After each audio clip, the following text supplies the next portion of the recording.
Chris Fletcher's real estate license has been revoked, and the big question that comes up is this: can his license be reinstated after revocation? This is a serious topic, and today we are going to go step by step into the details of what happened, the reasons behind the revocation, the specific violations listed, and finally, whether there is any path forward for him to ever get his license back. I am going to break this down in very simple terms so that anyone, even if you don't know a lot about real estate, can still understand exactly what this means to us. So, let's start with the facts. The Alabama Real Estate Commission, which is the authority in Alabama that regulates real estate licenses, held a hearing on March 20th of this year. At that hearing, several violations were presented against Chris Fletcher, and unfortunately, those violations were considered serious enough that his license was revoked. Now, revoked is different from suspended. A suspension is temporary. A revocation is permanent, at least on paper. When a license is revoked, the person no longer has the legal right to practice real estate in that state, and the punishment is considered the highest level of discipline. Now, let's look closely at the violations one by one. The first violation listed was that Chris Fletcher engaged in misrepresentation or dishonest or fraudulent acts when selling, buying, trading, or renting real property of his own, or of a spouse, child, or parent. Now, this kind of violation can be very broad. Misrepresentation in real estate can cover a lot of ground. It could be anything from misrepresenting who the true buyer is, to providing false information in a transaction, or hiding important facts that should have been disclosed. For example, in the mortgage industry, there is a term called straw buyer. That is when someone with good credit pretends to be the buyer of a home, even though they have no intention of living in it, just to help someone else get approved for a loan. While Chris Fletcher is not a loan officer, and there is no claim that this is what happened, the idea of misrepresentation can stretch across different scenarios like that. This is why the violation is so concerning. It leaves a lot of questions about what exactly took place. The second violation said that he engaged in conduct which constitutes or demonstrates dishonest dealings, bad faith, or untrustworthiness. Again, that wording is very broad. In the real estate world, your reputation is everything. Clients are trusting you with huge financial transactions, sometimes the biggest purchase or sale of their entire life. If the commission feels that your actions show dishonesty or bad faith, it undermines that trust in a very serious way. This second violation could be linked to the first one, or it could be based on a different part of the same situation. But either way, it paints a picture of behavior that the commission did not view as professional or ethical. Then there was another violation: failure to disperse earnest money to the designated consumer after a written agreement was signed by both parties of the sales transaction. Now, let me pause here and explain earnest money, because not everyone may be familiar with it. When you are buying a home, the buyer usually gives a small deposit to show the seller that they are serious. This is called earnest money. It could be $500, sometimes $1,000, depending on the deal.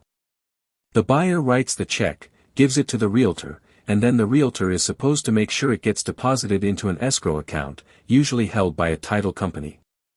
That money sits there until the deal closes. If the deal goes through, the earnest money is applied toward the closing costs.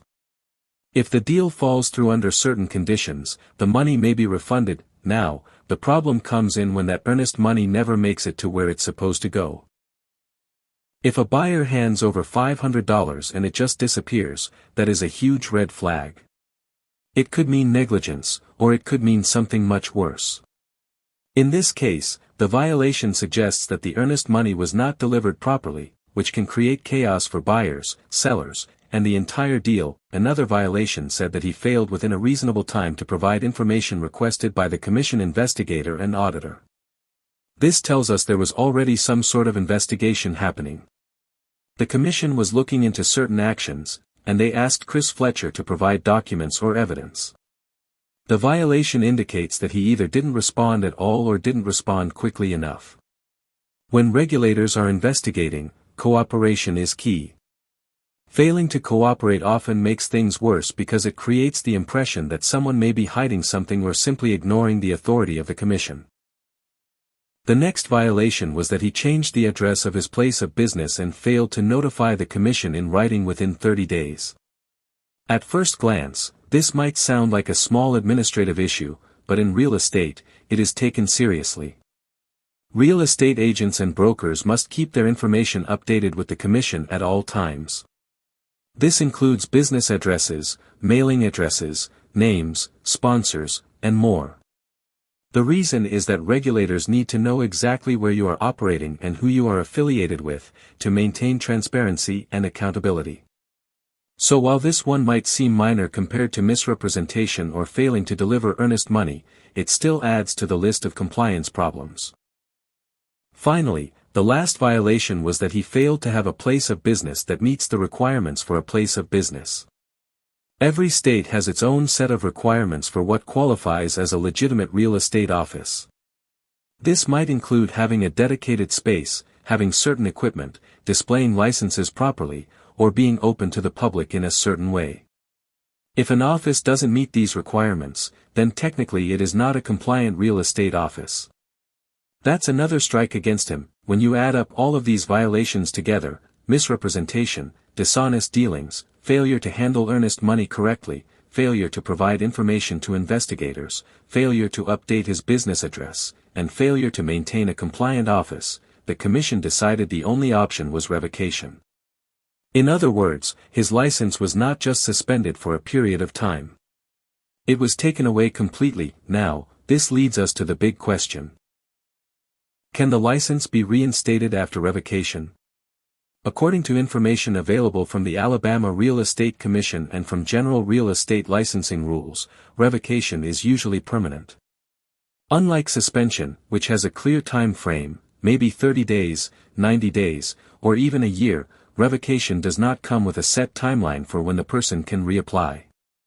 In fact, in many cases, revocation means you are permanently barred from practicing real estate in that state. However, there are some circumstances where a person whose license has been revoked may be able to apply for a new license after a certain period, usually at least 1 year.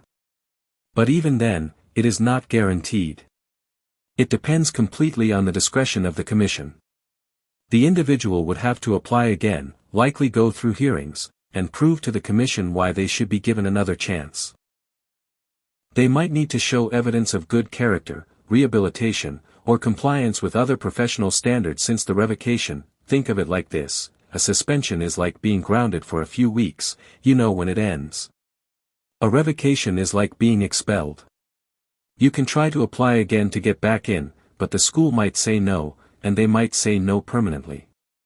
That is the situation Chris Fletcher is in right now. So, is there any hope for him? Well, technically yes, but it would not be easy. He could try to appeal or request reinstatement after a certain period of time, but the success of that would depend on the seriousness of the violations and how the commission views his overall record. In some cases, the commission may take into account whether the violations were isolated incidents or part of a larger pattern of misconduct. They may also consider how long the person had been licensed without issues before these problems came up. For example, if someone had been a licensed agent for decades with no prior violations, and then had one bad year with mistakes, the commission might view them differently than someone who had repeated issues throughout their career. Chris Fletcher might argue that he has had a history of integrity and good standing up until this point, and that the violations, while serious, do not reflect his entire career. But again, that is not a guarantee. The commission has full control over whether to allow reinstatement or not. This situation is especially tough because real estate has been a major part of Chris Fletcher's professional life and his family's livelihood. Along with other business ventures, real estate has been one of the key ways his family has earned income. Losing a license in this field can be devastating, because it not only affects your career but also your reputation. Other businesses or clients might hesitate to work with you if they know your license was revoked for misrepresentation or dishonesty. At the same time, people do sometimes get second chances. If he is able to address the violations, show genuine accountability, and demonstrate that he can be trusted again, then maybe, just maybe, the commission might allow him to reapply in the future. But for now, the license is revoked, and the official position is that there is no automatic path to reinstatement. The lesson in all of this is that in regulated industries like real estate, compliance is everything. It is not just about selling houses or closing deals.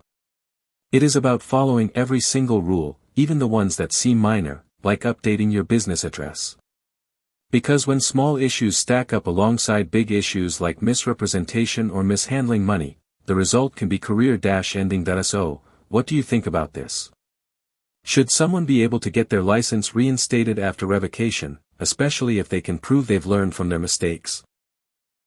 Or do you think revocation should be permanent, as a way to protect the public and maintain trust in the real estate profession? It's a tough call.